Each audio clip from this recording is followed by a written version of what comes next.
హెచ్చరిక, దైవజనుని హెచ్చరిక. మోషే, ఇంకా ఏంటయ్యా నువ్వు ఆలోచిస్తున్నావు? నీ చేతిలో ఉన్న కర్ర ఎత్తు. ఎదురుకుండా ఏముందంటండి? ఎర్ర సముద్రం. సముద్రం ఉంది. సముద్రము వెనకాల ఫరో సైన్యము, ముందు సముద్రము. ముందుకు పోలేక వెనక్కి పోలేక ఏడుస్తూ కూర్చున్న వారికి దేవుడు చెప్పిన మాట ఏంటంటే, నీ చెయ్యెత్తి నాకు మొర్రపెట్టు, నీ చెయ్యెత్తి సముద్రం వైపు నీ కర్ర చాపు. చాపినప్పుడు ఏం జరిగిందో తెలుసండి? సముద్రము 2 పాయలుగా, ఈ పక్క గోడలాగా నీళ్లు రాశిలాగా నిలబడ్డాయట, ఈ పక్క గోడ రాశిలాగా నిలబడ్డాయి. 100 ఫీట్ రోడ్డు, అంటే విశాలమైన పెద్ద సన్న దారి కాదు, ఓ పెద్ద ఇంత పెద్ద రోడ్డు లాగా ఈ పక్క ఆ పక్క సముద్రం దారి ఇచ్చేసింది.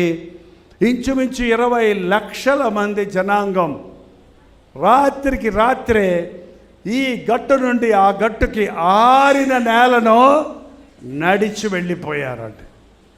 దేవుడు చేసే అద్భుతాలంటే అలా ఉంటాయి. అది ఎవ్వరికీ అది ఊహించలేము. అసలు ఎలా సాధ్యమంటే దానికి జవాబు దొరకదు. అసాధ్యాలను దేవుడు సుసాధ్యాలుగా చేస్తాడు. ఫరో సైన్యం అనుకున్నారు, అబ్బా భలే తెరుచుకుందిలే, మనం కూడా వెళ్దాం, పద వాళ్ళని వెంటాడదామని వీళ్ళు అవతల ఒడ్డుకు చేరగానే ఫరో సైన్యం కూడా సముద్రంలో 2 పాయలైన దారిలో నడవడానికి ప్రయత్నించారు. మోషే నీ చెయ్యి దింపనగానే దేవుడు చెయ్యి దింపగానే ఏమైంది? మళ్ళీ సముద్రం, వీళ్ళు రథాలు మొత్తం పరిగెత్తుతున్న సముద్రంలో నట్టేట్లో మునిగిపోయారు. ప్రభు చెప్పాడు, నీ శత్రువును మళ్ళీ ఎన్నడు నువ్వు మళ్ళీ ఐగుప్తీయులను ఇశ్రాయేలీయులు చూడలే లేదంటే. యేసుక్రీస్తు ఒక్కసారి నిన్ను విడిపిస్తే అది నిజమైన విడుదల. ఒక్కసారి ఆయన స్వస్థపరిస్తే అది నిజమైన స్వస్థత. వారం వారం 7 వారాలు కొబ్బరి నూనె తీసుకోండి అని చెబుతారంటే ఈ రోజుల్లో. పాస్టర్ గారు ప్రార్థన చేశారు, తలకాయ నొప్పి పోయింది, హల్లెలూయా. ఇంటికి వెళ్ళగానే మళ్ళీ తలకాయ నొప్పి వచ్చింది. మళ్ళీ అమృతాంజనమా జండు బాంబా ఏం రాసుకుంటారమ్మా? మళ్ళీ ఆదివారం వచ్చి పాస్టర్ గారు మళ్ళీ తలకాయ పోటు, యేసయ్య నామములో పోయిందండి, హల్లెలూయా. మళ్ళీ పోతాడు, మళ్ళీ వచ్చింది, మళ్ళీ పోతారు. అదేంటి? దెయ్యాలలో పట్టబెట్టారు, కొన్ని దెయ్యాలు పెట్టేవాళ్ళు వస్తారు. యేసయ్య నామములో నేను పోను, పో యేసునామములో. పోతానులే, ఇంటికి రా చూస్తాను నీ సంగతి. మళ్ళీ ఇంటికంటే మళ్ళీ దెయ్యం వస్తుంది. కానీ యేసు ప్రభు విడిపిస్తే అది ఎన్నటన్నటికీ విడుదల. ఒక్కసారి స్వస్థపరిస్తే నీ తలకాయ నొప్పి మళ్ళీ నీకు జన్మలో రాదు. నీ క్యాన్సర్ నుండి ప్రభు నిన్ను స్వస్థపరిస్తే మళ్ళీ నీ క్యాన్సర్ రాదు. నీ కిడ్నీ ప్రాబ్లమ్ను దేవుడు స్వస్థపరిస్తే మళ్ళీ ఆ సమస్య రాదు. నీ గుండె జబ్బు కోసం యేసయ్య స్వస్థపరిస్తే మళ్ళీ నీకు ఆ జబ్బే రాదు. అది యేసయ్య చేసే అద్భుతం. అలా అద్భుతాలు జరుగుతున్నాయని మీకు తెలుసా?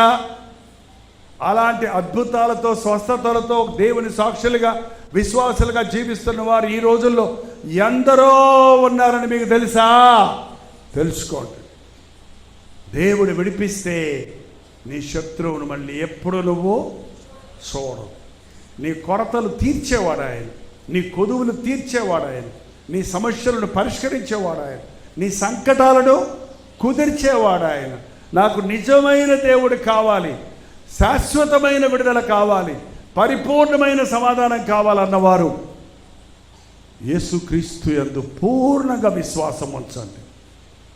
ఒకసారి విడిపించిన దేవుడు మరొకసారి ఒక కష్టం వస్తే కూడా విడిపిస్తాడండి. దావీదు అంటే నాకు చాలా ఇష్టం. మీకు కష్టమా ఇష్టమా? దావీదు అనగానే కొంతమందికి ఒకటే గుర్తొస్తుందంట. ఏంటి గుర్తొస్తుంది తెలుసా? వాళ్ళకి పాపం చేశాడు కదా అంటారు. తెల్ల కాగితం ఒకటి పెట్టి ఒక నల్ల చుక్క పెట్టి ఇందులో ఏముంది అని అడిగితే ఏమంటారు? ఇంత తెల్లగా ఉందని చెప్పరు, ఆ చిన్న మచ్చ మాత్రం చెబుతారు. అందుకే జాగ్రత్త, మనం మచ్చల బతుకులు బతకూడదు. దావీదు పొరపాటు చేశాడు, ఖచ్చితంగా నిజమే, తప్పే, చాలా తప్పు. కానీ పశ్చాత్తాపడ్డాడు, ఒప్పుకున్నాడు, ప్రభు అతన్ని క్షమించాడు.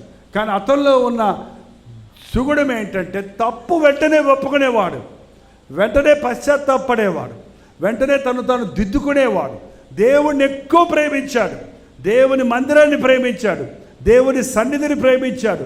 దేవుడు చేసిన మేలులన్నీ ఎప్పుడు ఏం చేశాడు? ఆయన జ్ఞాపకం ఉంచుకున్నాడు. నా ప్రాణమా యెహోవాను సన్నుతించుము, ఆయన చేసిన ఉపకారములలో దేనిని మరువకము. చిన్నప్పటి నుంచి నేర్చుకున్నాడు. అది కష్టం వచ్చినప్పుడల్లా గత దినాలలో ఎన్ని కష్టాలు తీర్చాడో మీరు గుర్తు చేసుకుంటే ఈ కష్టాన్ని కూడా సునాయాసనంగా మీరు అధిరోహించగలరు. అందుకే దేవుడు చేసిన మేలులు గుర్తు పెట్టుకుందాం. ప్రార్థన. పరిశుద్ధుడా, ప్రేమగల తండ్రి, ఒక్కసారి మా వైపు చూడయ్యా. ఇదిగో నీ కార్యం ఎప్పుడు జరగాలయ్యా. ఇదిగో నేను ఒక నూతన కార్యము చేయించున్నాను, ఇప్పుడే అది జరుగునన్నమాట. ఇప్పుడే నీ బిడ్డలు వారి హృదయాలలో ఏది కోరుకుంటున్నారో, ఇప్పుడే వారి జీవితాలలో ఏ సమస్యలో వారు ఉన్నారని గుర్తించి నిన్ను అడుగుతున్నారో అవి నెరవేరినట్లుగా నీ కార్యాన్ని జరిగించుము నాయన. మా జీవితాలలో అపవాది సంచరించడానికి, అపవాది ప్రభావం మా మీద ఉండడానికి వీల్లేదయ్యా. మేము మీ సొత్తునైనా, నీ పక్షంలోనైనా మేము పోరాడినట్లుగా మాకు విశ్వాసము దయచేయము. ఎవరెవరు చేతులెత్తి ఇది నా సమస్య, ఇది నా బాధ, ఇది నాకు కావాలని విశ్వాసముతో నీ సన్నిధిలో విన్నవించుకుంటున్నారో అది ఇప్పుడే వారి జీవితంలో ప్రారంభమవునట్లు బ్రతుకంతా వారు నీ సాక్షులుగా సాక్ష్యమిచ్చుచు ఈరోజు ఒక మరపురాని రోజుగా వారి జీవితాలలో స్థిరపడినట్లు సహాయము చేయము. గత రోజుల్లో జరిగిన కార్యాలన్నీ తలంచి నిన్ను స్తుతించుటే కాక జరగబో వాటి కొరకు నీ యందు విశ్వాసం ఉంచుటకు అనేకుల పేర్లు నీ జీవ గ్రంథములో రాయబడినట్లుగా నీ రాకడ కొరకు మేము సిద్ధపడినట్లుగా పరిశుద్ధాత్మ కార్యములు జరిగించుమని యేసుక్రీస్తు నామములో అడుగుచున్నాను తండ్రి, ఆమేన్. మన తండ్రి అయిన దేవుని యొక్క ప్రేమయు, కుమారుడైన క్రీస్తు యొక్క కృపయు, ఆదరణకర్త అయిన పరిశుద్ధాత్మ యొక్క సహవాసమును కూడి వచ్చిన మనందరికీ ఇప్పుడును సదాకాలం తోడై ఉండును గాక.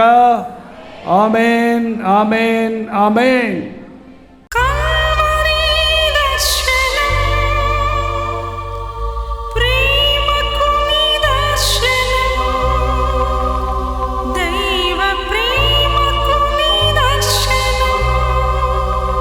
తెలుగు, తమిళ, హిందీ, మలయాళం, బెంగాలీ, ఒరియా అనే 6 భాషల్లో టెలివిజన్ ప్రోగ్రామ్స్ కొనసాగుతూనే ఉన్నాయి.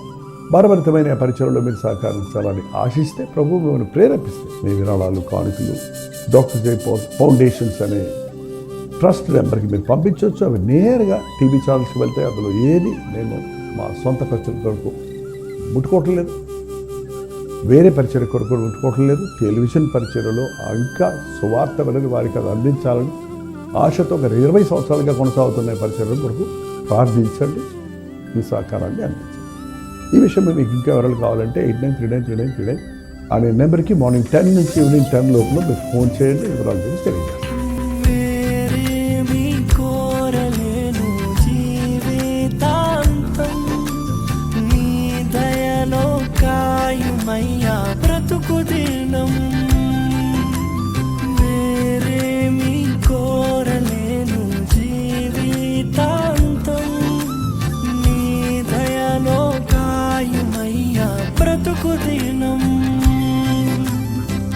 నీలాంటి దైవం ఎవరు విశ్వమున లేనే లేరు, నీలాంటి దైవం ఎవరు విశ్వమున లేనే లేరు. పరమ తండ్రి నీకే వందనా, నీదు బిడ్డగానే సాగేదా.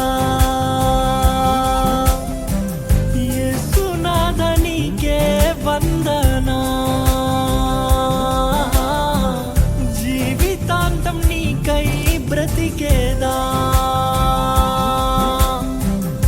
పవిత్రాత్మ నీకే వందనా